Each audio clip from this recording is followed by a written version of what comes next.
Inaayos ko lang tong in-ear ko. Ibabaan nyo nga muna lahat yan. Hanapin nyo yung problema. Kung kailan naman... Sir George, may naghahanap po sa inyo. Oh, Peri. Pare, may tatanong ako sa'yo.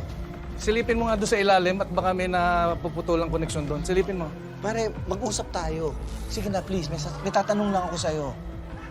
Pwede ba mamaya na pare? Nagtatrabaho kami. Sandali lang. Nagsiset ka pa naman eh. Sandali lang. Ang kulit naman pare. Sandali lang, sandali. Kumuha muna kayo ng panibagong jack doon para testingin natin kung gagana. Ay ko. Pare naman. Mabilis lang to, ha? Paano nalaman ni Charis yung sinabi ko sa'yo? Di ba sinabi ko sa'yo Na walang dapat makakaalam. na si Dio yung totoong tatay ni Jenny?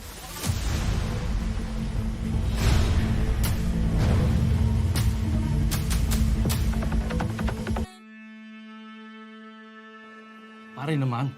Ang tagal kong tinago niyan. Walang ibang nakakaalam. Wala akong pinagsabihan. Paano nalaman ni Charis? Ang sisihin nyo, si Dio. Siya nag-iwan ng anak kay Nick.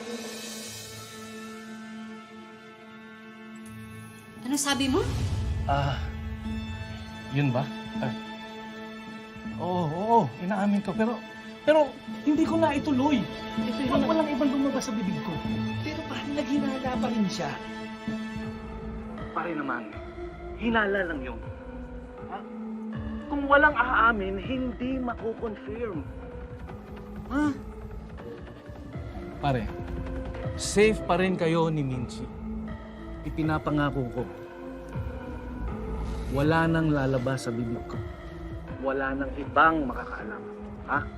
Pare, siguraduhin mo lang, ha? Oh. Sige, subukan nyo. Subukan nyo ang i-ano, tapos ikabit nyo rin dito. Sige na, pare. Sige na. Ay, sige na. Isa si Miss Dara. Andiyan na po, tinawag ko na. Miss Dara? Ha?